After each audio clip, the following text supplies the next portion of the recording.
রাধে রাধে বন্ধুরা, সুপ্রভাত সকলকে। কেমন আছো তোমরা সবাই? আমাদের গল্পকথার নতুন আরও একটি ভিডিওতে তোমাদের সকলকে জানাই স্বাগতম। আশা করছি সকলে খুব ভালো আছো, সুস্থ আছো, আর আমরাও খুব ভালো আছি। আর আজকের দিনটা ছিল হচ্ছে শুক্রবার, অর্থাৎ জন্মাষ্টমীর আগের দিন। আর ভিডিওগুলো তোমাদের কাছে পৌঁছতে পৌঁছতে অনেকটাই দেরি হয়ে যাচ্ছে। আর কেন এত দেরি হয়েছে তোমরা আমার আজকের ভ্লগ আর আগামীকালের ভ্লগ এই দুটোকে দেখলেই বুঝতে পারবে আমি কি প্রেশারের মধ্যে দিয়ে গেছি। মানে ফোনে নিয়ে এডিট করা তো দূরের কথা, আমার ফোন ঘাঁটার পর্যন্ত টাইম ছিল না, এতটাই বিজি ছিলাম, যার জন্য ভ্লগগুলো না তোমাদের কাছে পৌঁছতে একটু দেরি হয়ে যাচ্ছে। তো এটা তো বললাম শুক্রবারের সকাল, তো সকালবেলা উঠেই একদম জোর কদমে কাজ শুরু করে দিয়েছি, কারণ একটুও বসার সময় নেই। চারিদিকে যেদিকটাতেই তাকাচ্ছি অনেক কাজ জমে রয়েছে, অনেক গোছাতে হবে। তারপর আগামীকাল বাড়িতে পুজো রয়েছে, তার একটা তোড়জোড় আছে। সমস্ত কিছু মিলিয়ে আজকের দিনটাও প্রচুর চাপের মধ্যে কেটেছে। আর সব থেকে আজকে চাপের কাজ ছিল কি, দাঁড়াও তোমাদের সাথে একটু বাদেই শেয়ার করছি। দেখো ঘরটর কিন্তু গুছিয়ে, মানে ঘর এখনও গোছা হয়নি, সকালবেলা জাস্ট জানলা কটা খুলে না একটু গাছে আগে জল দিয়ে দিলাম। দেখলাম প্রচণ্ড রোদ উঠেছে। এবার বাসি বিছানা না এখন তো ধরবো না, আগে জামাটা চেঞ্জ করে গোপুসোনাকে আগে ঘুম থেকে তুলে তারপর ওই সব কাজগুলো করব। তো জন্মাষ্টমীর আগেই কিন্তু আমি সিংহাসনটাকে ভালো করে পরিষ্কার করি। তো সিংহাসন পরিষ্কার করার মধ্যে কিন্তু এই যে ঠাকুরের সামনে যে আর কি পর্দার কাপড়গুলো দেয়া থাকে সেগুলোকেও তো একটুখানি ধুয়ে দিতে হবে। এগুলো যে লাস্ট কয়েকদিন ধরে করব সেটা তো আমার পক্ষে সম্ভবই হলো না, কারণ আমি কিছুই ধরতে পারছিলাম না। তো যেহেতু হাতে মাত্র 2 দিন টাইম পেয়েছিলাম সমস্ত কিছু গোছানোর, তাই বলতে পারো আমি যে কোথায় কখন ছিলাম আমি নিজেও জানতাম না, আর কখন যে কি কাজ করছি। তো ওইদিকে না পর্দার কাপড় আর তার সাথে যে গাঁদা ফুলের মালাগুলো দেখো না আর্টিফিশিয়াল, সেগুলোকেও খুলে নিয়েছি। ওগুলোকে না ভেবেছি একটুখানি কেচে দেবো। তো যখন খুলছিলাম তখন তো খুবই ভয় পাচ্ছিলাম যে আর কি জলে ধোয়ার পর আবার সেম জায়গায় ফিরে আসবে কিনা। তো যাই হোক, কাচতে যতক্ষণ নেমেছি তখন কাচতে তো হবেই। তো এইদিকে দেখো সকালবেলা গোপুসোনাকেও স্নান করিয়ে এই যে গোপুসোনার সিংহাসনটাকে তো বার করে নিয়েছি, এটাকেও আজকে একটুখানি পরিষ্কার করে দেবো। তো সেই জন্য না গোপুসোনাকে এখানে সামনে বসিয়ে দিয়েছি। আর এই যে রাধা মাদামের লুক, গোপালের লুক তোমরা তো অলরেডি দেখেই নিয়েছো অনেকে। এই লুকসটাই পুরো চেঞ্জ হয়ে গেছে, মানে এত সুন্দর লাগছিল আমি নিজেই চোখ ফেরাতে পারছিলাম না। তো সেই সমস্ত কিছু তোমাদের সাথে পরবর্তী ভিডিওতে শেয়ার করব, কারণ একটা ভিডিওতে গোটা জন্মাষ্টমী শেয়ার করা একেবারেই সম্ভব না। তবে জানো তো, যদি কৌশিক বাড়ি থাকতো আরও একটুখানি বেশি করে কিছু আয়োজন করা যেত, মানে স্পেশালি না আর একটু ভালো করে সাজাতাম, কিন্তু একার পক্ষে না সম্ভব হয়ে ওঠেনি। আর সব থেকে বড়ো জিনিস কি জানো, আমাকে প্রচুরবার ওপর নিচ করতে হয়েছে। ইভেন আজকে সোমবার, এখনও বলতে পারো আমার কাঁধে ব্যথা, তারপরে হাতে ব্যথা আছে, এমনকি কোমর দিয়ে হাঁটু দিয়ে এখনও ব্যথা। মানে এতবার আমি ওপর নিচ করেছি, মানে একটা করে, মানে হাত তো দুটো হাতে কত জিনিস নেব, সেই সমস্ত জিনিস নিয়ে যাওয়া নিয়ে আসা সমস্ত কিছু করতে হয়েছে। আর এই দেখো এই সমস্ত জিনিস, আর এই যে হাতে এখন যে প্যাকেটটা দেখছো এটার মধ্যে হচ্ছে জন্মাষ্টমী উপলক্ষে ঠাকুরের নতুন জামা কাপড় আছে। তো সেগুলোকে এখন নাড়াচাড়া করবো না, কারণ এর মধ্যে প্রচুর ঠাকুরের বাসন রয়েছে যেগুলো আমার আগামীকাল পুজোয় লাগবে। এগুলো হচ্ছে লাস্ট যখন দোল পূর্ণিমায় বাড়িতে পুজো হয়েছিল তখন তো ধুয়ে তুলে দিয়েছিলাম প্যাকেটের মধ্যে করে। তো এখন এগুলোকে আবার সমস্ত বার করতে হচ্ছে, এগুলোকে আবার ধুয়ে তারপরেই তো আবার বলো পুজোর কাজে ব্যবহার করতে পারবো। আর জানো তো এই জিনিসগুলো আগে বাঙ্কারে তোলা থাকতো, কিন্তু এই ঘরে খাটটা রাখার পর থেকে না সমস্ত জিনিস খাটের মধ্যে রেখেছি, কারণ না বাঙ্কার থেকে আমার পক্ষে একা পারা একদমই সম্ভব না। ওই জিনিসপত্র নিয়ে পড়ে টরে যাবো, আর সবসময় তো দেখো কৌশিক বাড়িও থাকে না। তো সেই জন্য না ওই জায়গাটা আমি চেঞ্জও করে নিয়েছি। আর একজন দিদিভাই কি বনু হবে তুমি জিজ্ঞেস করেছিলে যে ঠাকুর ঘরে একটা খাট দেখতে পেলাম। হ্যাঁ গো, তুমি ঠিকঠাকই দেখেছো, ঠাকুর ঘরেও একটা খাট আছে, তবে ওই খাটটাতে না কেউ শোয় না। ওই মানে কী জন্যে রাখা বলো তো, কখনো যদি লোকজন আসে সেই কারণেই খাটটা যতক্ষণ রয়েছে তখন তো তাকে আর ফেলে দেওয়া যায় না। আর ওই খাটটার বয়স খুব বেশি হলে 6-7 বছর মতো হয়েছে। তো সেই জন্যে ওই খাটটাকে ঠাকুর ঘরেই রাখা থাকে। আর দেখবে ওই ঘরের খাটে কিন্তু কোনো বালিশ রাখা থাকে না, যেহেতু আমরা কেউই শুই না ওইটায়। ওই একটা এক্সট্রা আর কি বিছানা বলো ঘর বলো ওই রকমভাবে করা রয়েছে আর কি। তো এইদিকে তো ছাদে চলে এসেছি, আর এত রোদ সকালবেলা, মানে আমি এখানে না বাসনগুলো মাজতে বসে পুরো একদম সেঁকে গেছি। আর তোমরা না অনেকেই তো আমাকে বলছো একটুখানি পিতাম্বরী দিয়ে করতে, তাহলে কষ্টটা কম হবে। এবার না আমাকে একটা জিনিস সাজেশান দাও যে পিতাম্বরী দিয়ে কিভাবে মাজতে হয়। আমি একদমই জানি না যে কতক্ষণ, মানে কিভাবে করতে হয়, কতক্ষণ মাখিয়ে রাখতে হয়, তার সাথে আরও কিছু মিক্স করতে হয় কিনা আমি কিন্তু একদমই জানি না। আর আমি এখানে না তেঁতুল দিয়ে পরিষ্কার করছি। তো তেঁতুল দিয়েও ভালো হয়, কিন্তু না একটুখানি প্রেশার দিতে লাগে, যার জন্যই আমার হাত আর কাঁধে এত ব্যথা হয়েছে। তো ওইখানের ওই অত্ত বাসন সমস্ত নিচ থেকে টানতে টানতে ওপরে নিয়ে গেছি, সেগুলোকে মেজে আবার সমস্ত কিছু এই যে নিচে নিয়ে এসেছি। আর এই যে নিচে একটুখানি বাসনগুলোকে রাখতে এসেছিলাম না, আমার আর সেকেন্ডবার ছাদে ওঠার মতো ক্ষমতা ছিল না। মনে হচ্ছিল একটুখানি বসি, তারপর আবার সমস্ত কিছু করব।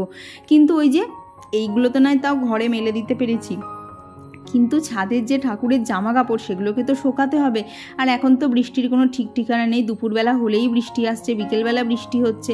তাহলে এইবার এই জিনিসগুলো আমি কখন কাচবো? আর যদি আমি কেচেও ফেলি আমি শোকাবো কী করে?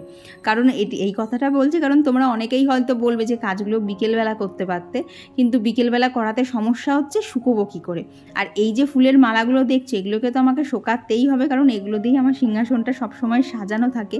আর এই যে এখন কাচছিলাম, আমি তো ভীষণ ভয়ে ভয়ে কাটছিলাম যে ফুলগুলো আবার আগের মতো সব ঠিকঠাক হয়ে যাবে। তো তবে একদমই জানো তো কিচ্ছু হয়নি, যেই না শুকিয়ে গেছিলো সমস্ত ফুল ঠিক হয়ে গেছিলো। তবে এই যে কেচে দিয়েছিলাম, এর ফলে ফুলগুলো জানো তো মনে হচ্ছিলো যেন একদম নতুন কিনে আনা হয়েছে, এত চকচক করছিল।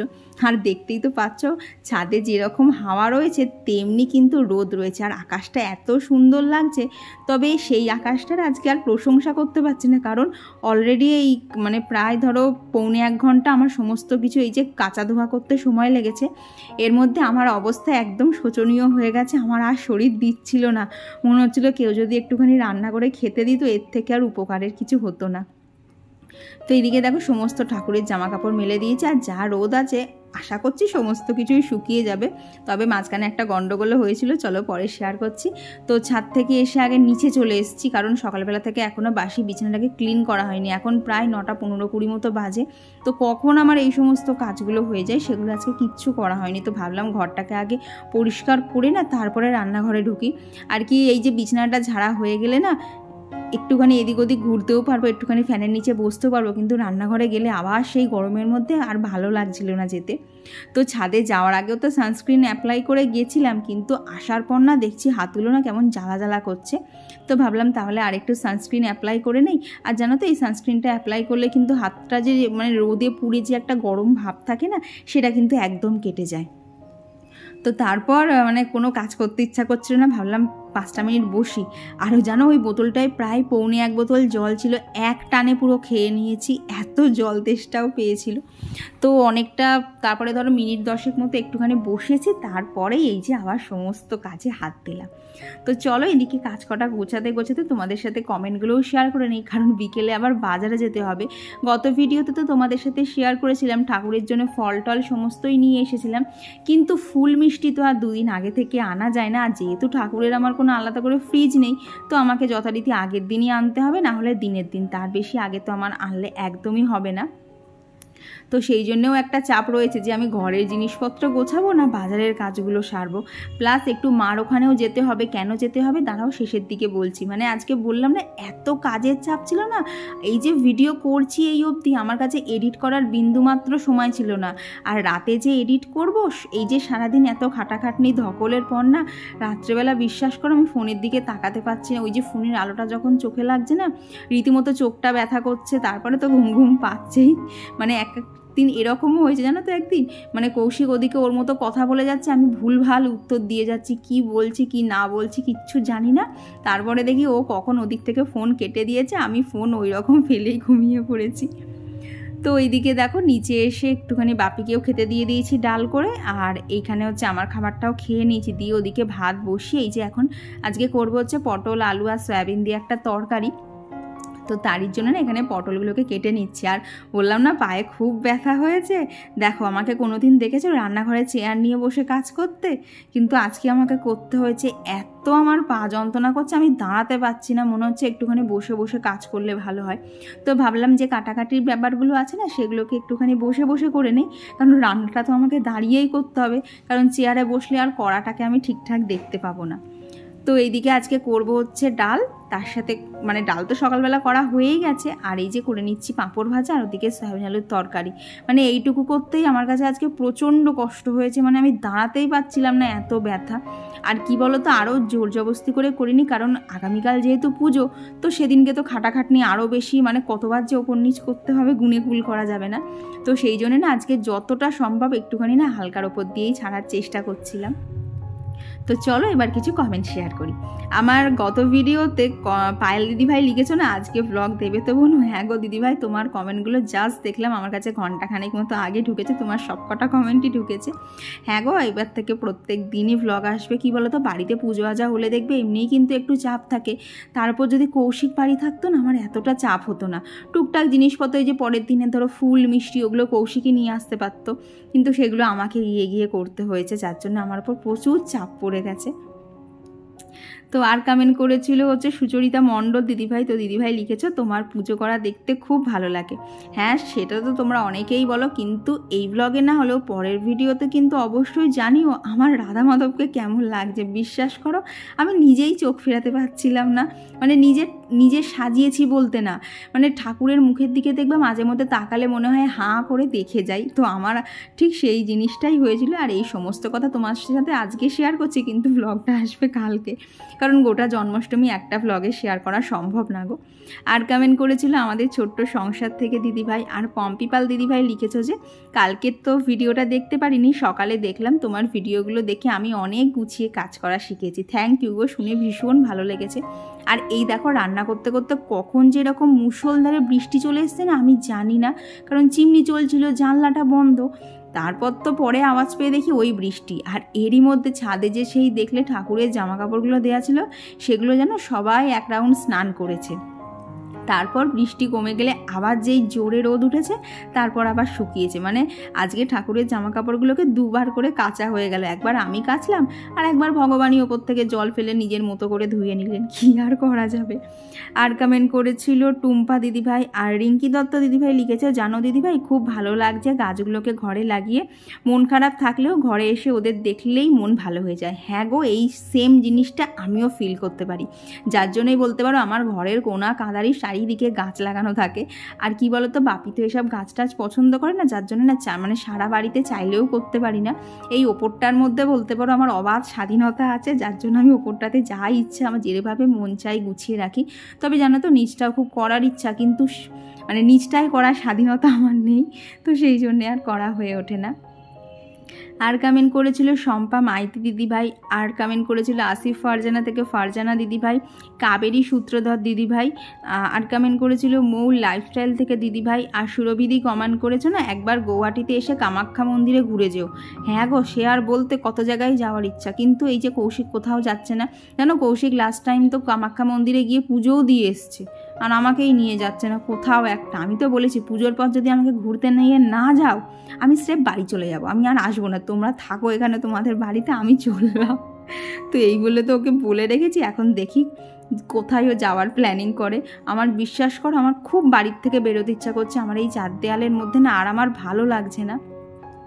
তো এইদিকে দেখো ফুলগুলো কিন্তু কেচে আগের মতো ঠিক চকচকে হয়ে গেছে। তো তারপরে আর সেরকম কোনো কাজ ছিল না, স্নান টান তো কমপ্লিট। এই যে ঘরে এসে এখানে পুজোও দিয়ে নিয়েছি, আজকে আর সেটা শেয়ার করলাম না, কারণ খুব তাড়াহুড়োর মধ্যে ছিলাম, কারণ খেয়ে দিয়ে রেডি হয়ে আবার আমাকে বেরোতে হবে। তো চলো পরে দেখা হচ্ছে। খাওয়া দাওয়ার সমস্ত কাজ, একটুখানি রেস্ট, সমস্ত কিছু কমপ্লিট। বাজে হচ্ছে 4:45। এখন বেরোচ্ছি, এখনও কিছু পেন্ডিং কাজ আছে, সেগুলোকে সারতে হবে। স্পেশালি কালকে পুজোর জন্য ফুলটা নিতেই হবে, সেটা তো আর কতদিনকে আনা যায়নি, সেটা আজকে যাচ্ছি। তবে বিশ্বাস করো সকালবেলা না ছাদে কি ওইগুলো করার পর থেকে না এখানে হাত টাত কি ব্যথা করছে, আর এতবার ওপর নিচ করেছি আমার পা ব্যথা শুরু হয়ে গেছে সকাল থেকে, না হলেও 8-9 বার। মানে দোতলা থেকে একতলা আছে, আবার ধরো 3তলা ছাদ থেকে পুরো নিচে অবধি আছে, প্রচুরবার ওঠানামা করেছি। আমি জানি না কালকে আমার কোমর কতটা সাথ দেবে, আর যদিও বা কালকে দিয়ে দেয় পরের দিন আমি জানি না কি হবে। তো এখন আগে বেরোই, না হলে না কিছু সেলাইয়ের আছে, বেশি রাত হয়ে গেলে না মার আবার মেশিনে সেলাই করতে প্রবলেম হবে। তো তাড়াতাড়ি যাই, তাহলে মা দিনের আলোয় সমস্ত কিছু তাড়াতাড়ি ঠিক করে দিতে পারবে। তো চলো এখন বেরোনো যাক। আর এই দেখো চলে এসেছি মার এখানে। আর রাধারানীর জন্য যে নতুন চুলটা কেনা হয়েছিল না, সেটা কিন্তু অতিরিক্ত বড় ছিল, তো মা এখানে সুন্দরভাবে কাটিং করে দিচ্ছিল। আমার কাছে না এরকম ধারালো কাঁচি ছিল না, যার জন্য করতে পারিনি, তো সেটাও মার কাছে নিয়ে এসেছিলাম। তারপর মা কিছু আমাকে কাপড় চোপড়ও সেলাই করে দিয়েছে ঠাকুরের, সেগুলো চলো বাড়ি গিয়ে তোমাদেরকে দেখাচ্ছি। আর এই যে এখান থেকে ফুল, তারপরে বাজার থেকে মিষ্টি, সমস্ত কিছুই কিন্তু কেনা হয়ে গেছে। তো সেগুলো নিয়েই না এই যে বাড়ি চলে এসেছি, কারণ বাজারে এত পরিমাণ ভিড় না, ভিডিও করা মানে অসম্ভব ব্যাপার। তো এই যে ফুল নিয়ে এসেছি আর একটা পদ্ম ফুল নিয়ে এসেছি, দেখো বেশ কিন্তু সুন্দর দেখতে। আর এই যে আমার গোপুসোনার জন্য একটা ফুলের মোটক নিয়ে এসেছি। গতবার তো গোপুসোনা মাধব দুজনের জন্যই আনা হয়েছিল, কিন্তু এইবারে যেহেতু মাধবের সাজটা একটু অন্যরকম, তাই মাধবের জন্য এবার আর ফুলের মোটকটা আনিনি, শুধু গোপুসোনার জন্যই এনেছিলাম। আর এইখানে যে ফুলের মালাগুলো দেখছো, এই ফুলের মালা হয়েছে জানো, অন্য সময় এই ফুলের মালাগুলো 10 টাকা করে থাকে, আজকে 25 টাকা করে চেয়েছে। তো ফুলের দাম না, মানে কি বলবো, ফুলে হাত দেওয়া যাচ্ছে না। এমনকি এটাও বলে দিচ্ছে যে 20 টাকা করে আমাকে সমস্ত কিছু দিয়ে ভাগা দেবে, এবং তার মধ্যে গুনে গুনে 8খানাই গাঁদা ফুল দেবে, তার বেশি দেবে না। ভাবো আজকে ফুলের কীরকম দাম। তো চলো আরও কিছু কমেন্ট শেয়ার করি ঠাকুরঘরটা পরিষ্কার করতে করতে। তো আর গত ভিডিওতে কমেন্ট করেছিল শুভঙ্কর মাইতি আইডি থেকে দিদিভাই, রিয়া কর্মকার দিদিভাই, সুমনাকর মিউজিক্যাল থেকে দিদিভাই, আয়ুর্ষী চক্রবর্তী, ঘরকন্যা সুস্মিতা থেকে সুস্মিতা দিদিভাই, কুণাল দাস আইডি থেকে একজন দিদিভাই। তো দিদিভাই তুমি অনেকটা বড় কমেন্ট করেছো, আমি তোমাকে মানে আর কি এমনিতে তোমার মেসেজের রিপ্লাইতে দিয়ে দেবো, কারণ এইখানে ভিডিওটা তো শেষের দিকে, পুরো কমেন্টটা শেয়ার করতে পারলাম না। আর কমেন্ট করেছিল লোপামুদ্রাদি, আর কমেন্ট করেছিল ভ্লগ রিকিতা ঘোষ, আর কমেন্ট করেছিল কাবেরী সূত্রধর দিদিভাই, পিয়ালি দে দিদিভাই, শ্রেয়া পাল দিদিভাই, সোমা হালদার দিদিভাই, বৈশালীনাথ দিদিভাই, অনামিকা দিদিভাই। তো তোমাদের সকলকে জানাই অসংখ্য ধন্যবাদ। আজকে আর সবার কমেন্ট পড়তে পারলাম না, তবে দেখছি যদি ভিডিও শেষের দিকে আরও কিছু পড়ে ফেলা যায়। তো এইবার দেখো ওই যে ঠাকুরের পেছনে যে ব্যাকগ্রাউন্ডের পর্দার কাপড়টা দেখছিল না, ওটা হচ্ছে গতকালকে কিনে এনেছিলাম, মানে আর কি বৃহস্পতিবারে কিনে এনেছিলাম। তো এনে তো দেখি ঠাকুরের সিংহাসনের থেকে অনেকটা বড়, তো সেটাও বিকেলবেলা গিয়ে মার কাছে কাটিং করে নিয়ে এসেছি। আর এতদিন পেছনে যে কাপড়টা দেখতে না, সেটাকে তো সকালবেলা কেচে দিয়েছিলাম, তো ভাবলাম কাপড়ের প্রিন্টটা এত সুন্দর, সেটাকে আর রিজেক্ট করে দরকার নেই, সেটা এখন ঠাকুরের আসনেই পেতে দিই। আর এইদিকে দেখো সমস্ত ঠাকুরের যা যা গয়নাগাটি থাকে সমস্ত কিছুই খোলা হয়ে গেছে, কারণ কালকে সকাল হলেই স্নান করাতে হবে, তো আগের দিন কিছুটা কাজ এগিয়ে রাখলাম। আর এই দেখো এই যে ওড়নাটা দেখতে পাচ্ছ, এটা হচ্ছে রাধারানীর মাথার ওড়না। তো এই কালারের ওড়না আমি বাজারে পাচ্ছিলাম না, তো সেই জন্য মাকে নেট আর লেস কিনে দিয়েছিলাম, মা আবার সুন্দর করে বানিয়ে দিয়েছে। তো এখন সিংহাসনটা দেখো তো কেমন লাগছে, কালার টালারগুলো সমস্ত ম্যাচিং হয়েছে কিনা। আর এইদিকে কিন্তু আমার গোপুসোনাও ঘুমিয়ে পড়েছে। সব সেরেই ওপরে এলাম, আজকেও ওপরে আস্তে আস্তে 9:10 বেজে গেছে। বাবা বাজারে গিয়ে তোমাদের সাথে ভিডিও শেয়ার করব কি, এত ভিড়। আর সত্যি কথা বলতে আজকে ফুলের মালার প্রচণ্ড দাম। যে মালাগুলো আমরা নর্মালি 15 টাকা কি খুব বেশি হলে 20 টাকা আনি, সেগুলো 50 টাকা হয়ে গেছে। মানে কি বলবো, মানে এরকম করে বলা উচিত না। আমি 150 টাকার ফুল কিনলাম, এই মানে এরকম ছোট্ট একটা প্যাকেট আর একটা এইটুকু প্যাকেট, এর মধ্যে 150 টাকা চলে গেল। মানে টাকা যে কোথা দিয়ে চলে যাচ্ছে বোঝা যাচ্ছে না। সেরকম ফলেরও আজকে দাম বেশি, যদিও ফল আমি সমস্ত গতকাল কিনে রেখেছিলাম। এখন অনেক কিছু তো প্ল্যানিং করেছি, এখন দেখি কালকে কতটা কি এক্সিকিউট করতে পারি। একা একা আজকে এতবার ওপর নিচ করেছি, ছাদ থেকে আর নিচ অবধি। অলরেডি তোমাদেরকে তো দুপুরবেলাও বললাম কোমর ব্যথা শুরু হয়ে গেছে। এখন দেখি কতদূর কি হয়। আর আপাতত যেটুকু ব্যাকগ্রাউন্ডটা সাজিয়েছি কেমন লাগছে আর ওই কাপড়টা কেমন হয়েছে অবশ্যই কিন্তু কমেন্টে জানিও। আর গোপালের ফুলের মোটকটা কেমন হয়েছে সেটাও জানিও। আর কি কি করেছি সেগুলোর জন্য আর একটু ওয়েট করো, পরের ভিডিওতে তোমাদের সাথে সব শেয়ার করে দেবো। তো চলো আজকের ভিডিওটা বেশি বড় করবো না, হয়তো অনেকটাই বড় হয়ে গেছে, এখনও জানি না, আমি এখনও কিছুই এডিট করিনি। আর একটা জিনিস কি মনে হচ্ছে বলো তো, বারবার মনে হচ্ছে যেন ঠাকুরই আমার পরীক্ষা নিচ্ছে, আমি একা একা ঠাকুরের জন্য কতটা করতে পারি। দেখো কতটা করতে পারি মানে যে প্রচুর আয়োজন তা না, তবে যেটুকু করব সেটুকু যেন একদম ঠিকঠাক হয়। এখন দেখি ঠাকুরের এই পরীক্ষায় আমি উত্তীর্ণ হতে পারি কিনা, কারণ বুঝতেই তো পারছো কেউ নেই, একা একা করতে হবে। হ্যাঁ এখন যদি মার পুজো না থাকতো তাহলে মা এসে করে দিত, তো মার আসা সম্ভব হবে না, বোনেরও কাজ আছে, ও আসতে পারবে না, কৌশিক বাড়ি নেই, মানে সমস্ত কিছু এসে পড়েছে আমার ওপর। দেখি ঠাকুরের কাছে পরীক্ষায় আমি পাশ করতে পারি কিনা। তো এইদিকে দেখো বাজে তো দেখলেই এত রাত হয়ে গেছে, আজকে আর ভিডিওটা কন্টিনিউ করবো না। ভিডিওটা তোমাদের কেমন লাগলো অবশ্যই জানিও, ভালো লাগলে প্লিজ একটা লাইক করে দিও। আর হচ্ছে পর্দার কাপড়টা প্লাস আমার গোপুসোনার ফুলের মোটকটা কেমন হয়েছে সেটাও কিন্তু কমেন্টে জানিও। আর কী করছি সমস্ত তো তোমাদের সাথে পরের ভিডিওতে শেয়ার করব। আর একটু ওয়েট করো। তো চলো আজকের জন্য টাটা।